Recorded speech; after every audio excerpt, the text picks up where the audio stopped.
Hello and welcome back to the channel. Today we're going to be milling up the logs we dragged out the other day. So we have 2 logs that we drug out, and we'll get those milled into cants. That's what a log is called after it's been milled. Also bought a couple draw knives to peel off the bark for the logs that we don't get to today, to try and help prevent the borers from wreaking havoc.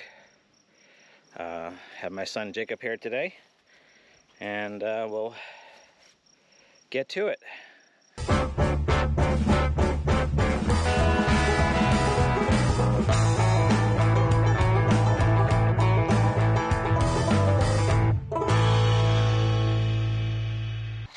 Alright, so here are the 2 logs that we drug out. They are over 25 feet long, and my Alaskan mill only does 20, so I'm not sure exactly what I'm going to do with that. If I'm going to set it up, run the mill, and then move the mill down, or just cut them to 20 feet. When I bucked them up in the woods, I didn't have a tape measure, so I kind of guesstimated, and long is better than short. So this here is the Alaskan mill. This is the rails, so they go together, and when you put them together you end up with 20 feet of straight edge to get your first board or first cut. And then here's my larger saw that I had mentioned I had when I got the saw stuck in the log. So you can see it's set up in the mill. So this is what an Alaskan mill looks like, also called chainsaw mill. So either you run this flat edge on the rails after you set them up on the log to get your first flat cut, and then if you were going to cut boards, you would run this flat on the cut you just made, and you would work your way down through a log using the previous cut as your straight edge. So that's why it's important to have something to make a straight first cut, because your first cut is going to dictate what the rest of your lumber is going to look like. I do have these 2 sawhorses that I milled out some lumber out of a couple trees and built to hold the logs up off the ground when I'm milling. Alright, so here we are putting the rails on. So what I've done in the past, since I'm not too worried about the thickness of my first cut, is I will make sure that it is level this way so that the cut is flat, and I'm not too worried about how level it is this way, as long as it's straight. You know, you don't want to have it doing this across the log, because then your cuts will be like that, because every other cut will follow the first cut. So as good as you can make the first cut, the rest of them will come out similar. So it has threaded rod that's screwed down through the cross rails here. It came with all of them the same length, and then I made some longer and shorter ones, so to go for different depth of log, because the log when you start isn't straight. So, and then it has these dog pins that you take and just tap them in, and that helps stabilize the rails. I don't hammer them in all the way because it creates a huge first depth of cut.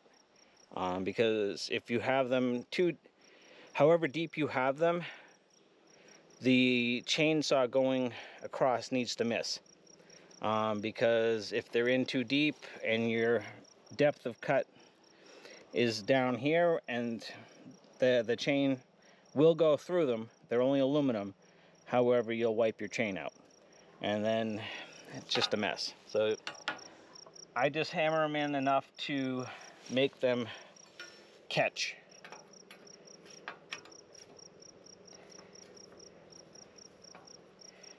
And then also something you need to remember is when the head of the saw is on here, it will help hold the rails down.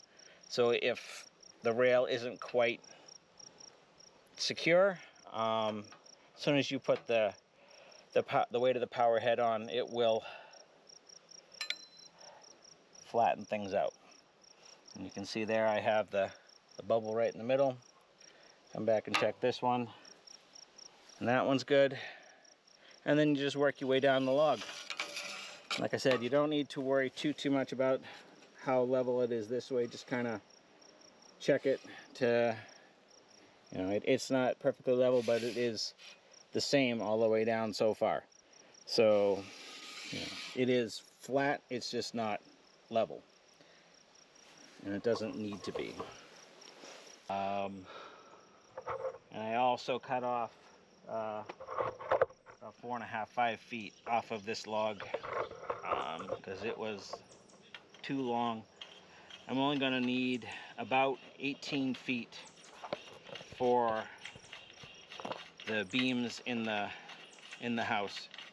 So at 20, I'll have some left over to trim off to make them square, get rid of the checks on the ends that caused by drying. So I'm not too worried about that either.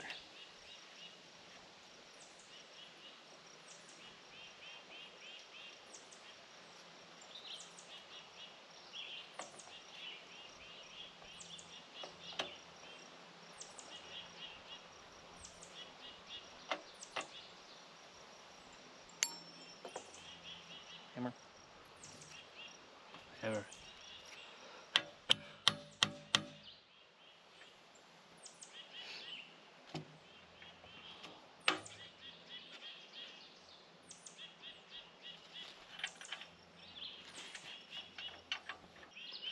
So this is the worst part about using the mill, is just the setup. It takes a while, and it is a pain in the butt. Like I said, the more time and more effort you put in here, the better your results will be on your boards, especially if you're milling to actually create boards. You can mill out, you know, I have some 1-inch boards that came out perfectly flat and usable. One very nice thing, the manufacturers of the mill made it so all the nuts and bolts that this thing uses, they are the same size as the chainsaw scrinch. So you don't need to have a whole mess of other tools with you out in the field. And your chainsaw tools work to adjust the mill.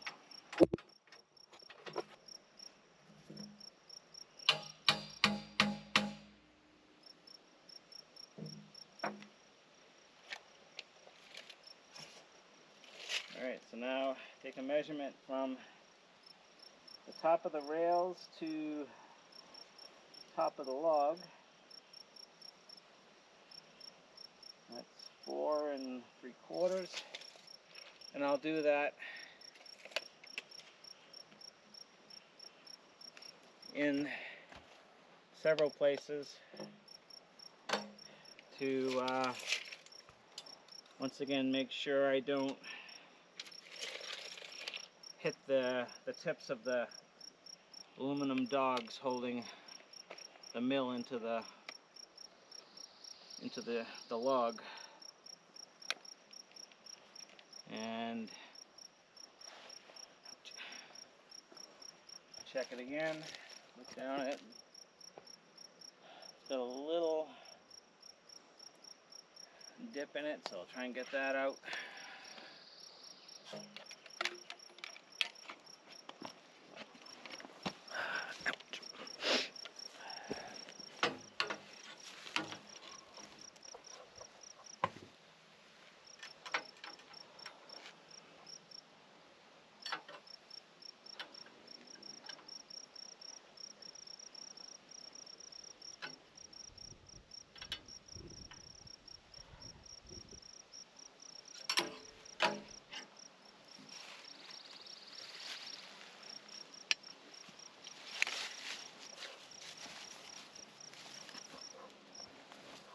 Alright, so that's fairly decent. Extra pieces back in the toolbox.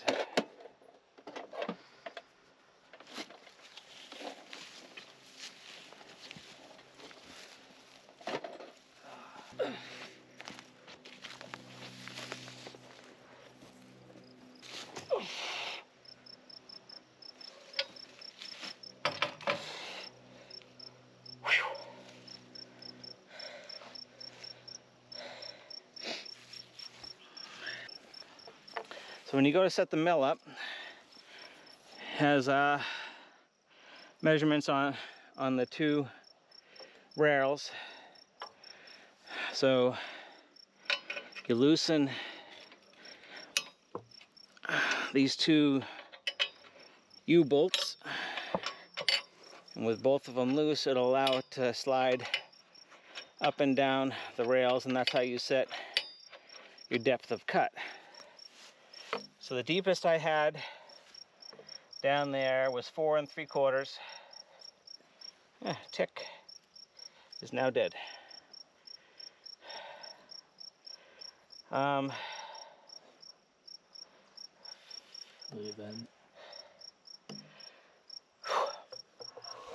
So it was 4 3/4, and then the dogs are hit in no more than 1 inch. So if I go 4 3/4, if I go 5 3/4 on the scale, then I should get a flat first cut and miss my dogs.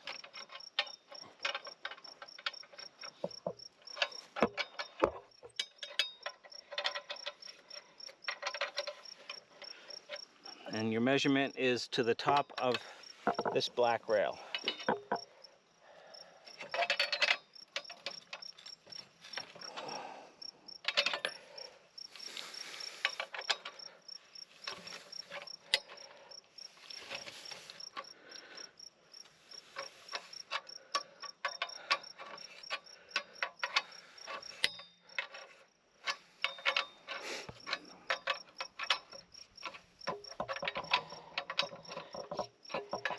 And this scale isn't 100% accurate, but it gets you close.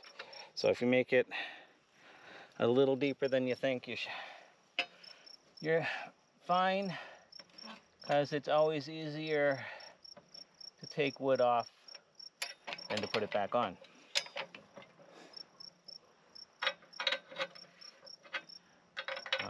I've tried running my thickness planer backwards, and it still won't add wood back on, so I always try and go a little thicker.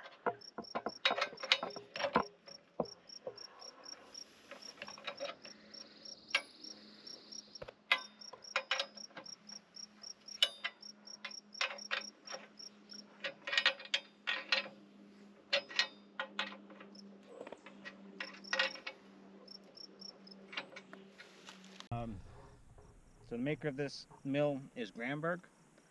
If I remember, I'll try and put a link in the description. I do have this modification here. It's made with a boat trailer winch, and then I have some rope in it. What that's for is to help pull the saw through the cuts, just because, you know, fighting with it as you're cutting, after a while, gets a little tiring. But I'm not going to be using that today. The sawmill works well, and the rails themselves are also Gramberg. I splurged and spent the extra money, versus you'll see some people, they'll make them out of 2x4s or aluminum ladders or whatever. You just need a straight line to go off of. So, you know, if you're going to do it, there are other ways versus buying the rails. But the mill itself is kind of the important part. The saw is a Husqvarna 365, and it hasn't run since last winter. So let's see if we can get it going. All right, stop. How does this go on?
Gives you a nice flat surface here, even though it's dipped there and it's up there, and as it goes down the log, it gets you a nice flat edge to mill off of.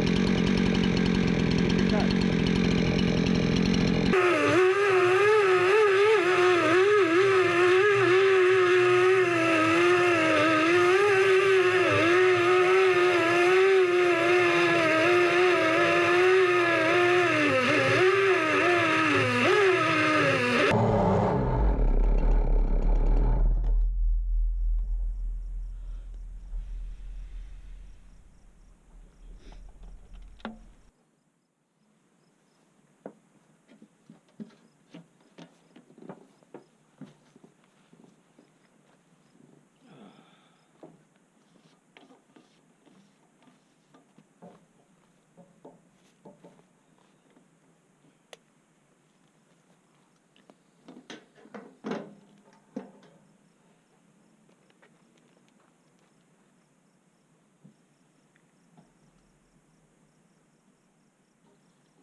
And I have chosen to splurge and go with the pre-mixed cans for the simple fact that they don't contain ethanol.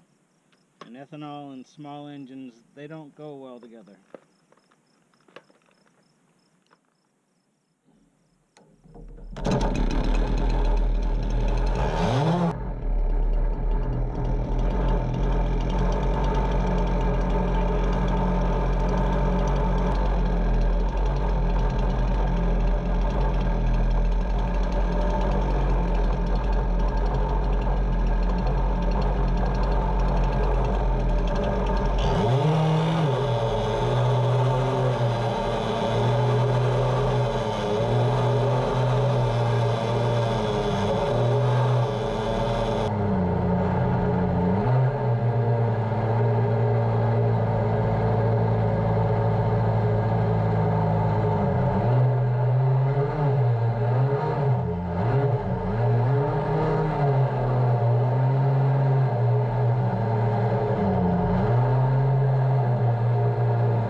So something else too, when you go to start the mill, you want to have, you put this onto the rails and you want to lift up on the back of the saw so that this doesn't ride up as you're trying to get the whole mill. So this doesn't ride up as you're trying to get the whole mill onto the rails. Likewise, as you go to exit the mill, you want to push down on this side here so that the mill doesn't dive, because when this comes off the rail, it will want to fall down here, which will suck your cut down. So that's just something I learned as I was learning the mill, and I'm still learning, but at least I have an idea on how it runs.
All right, so there's the first cut.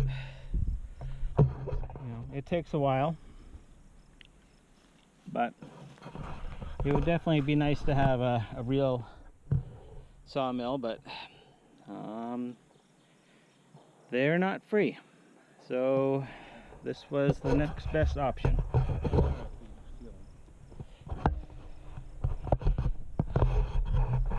Where's the hammer? It's in the box.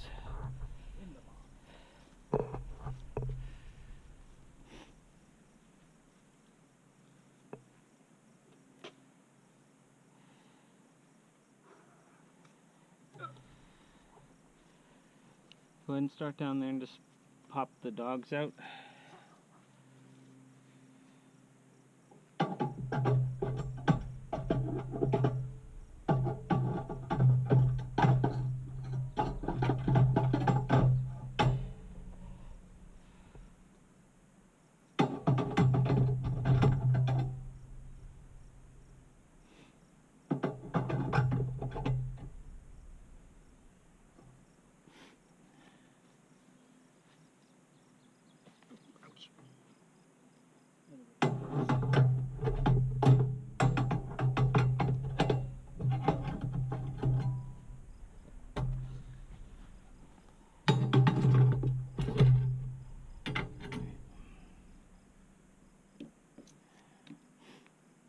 Go down one link.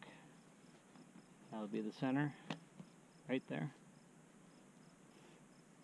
And just pick it up, and so pick it up by one rail and let it swoop down and just set it off to the side.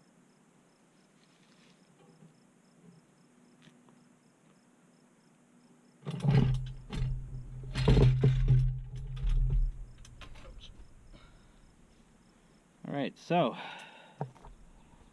that's the rail off. And then we can take and slide the cut off.